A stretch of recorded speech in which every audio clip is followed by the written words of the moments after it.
Hi guys, so hello once again, this is Sweet Soul guys. So ito nga guys, ang topic natin ay sore eyes. So nagka-sore eyes ako during my birthday guys, November 1.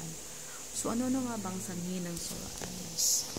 Ang kasabihan, ang sabi ng iba, ito ay nakukuha natin na infection sa ating mga mata.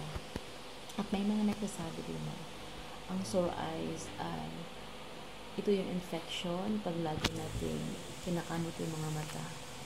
But maraming nagsasabi na mawawala lang ito in the few days, ganito. Pero hindi nakatiis sa partner. Yan, dinala niya ako sa clinic just to have a check-up.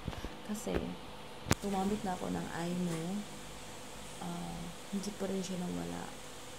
Sobrang kapi talaga itong eyes na ito, super red. Yan. So, may nagising. Sorry. I'm just making video.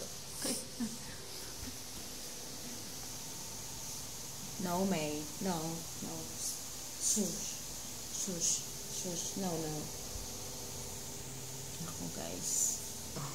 Yan, guys. Mawala tayo. So, yun, guys. Magpo 4 days na kasi hindi pa nawala yung sore eyes ko. Kaya, yun, pumunta na kami ni Habi sa doktor. At yun nga, effective yung binigay ni Doc. So,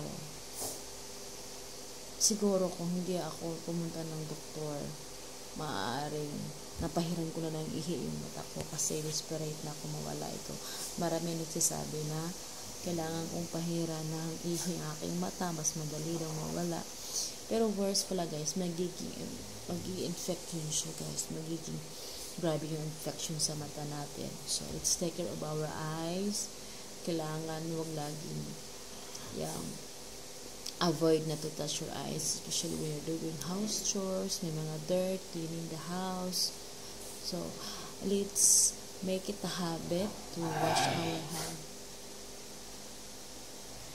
as always. So, yun lang mga be. Yan. So,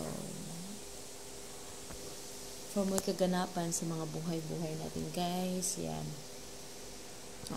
While I am busy naman talaga ako sa work, sa farm. So, as of this moment, sa mga friends ko dyan, hindi talaga ako palaging makaka-upload. Yan. So, but if you want to ask more tips about farming, naturally, so you can comment down below.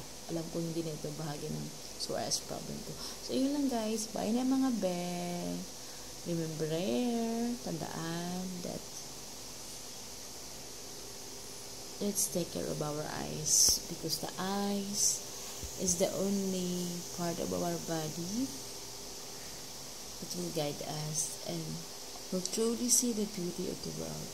Bye-bye.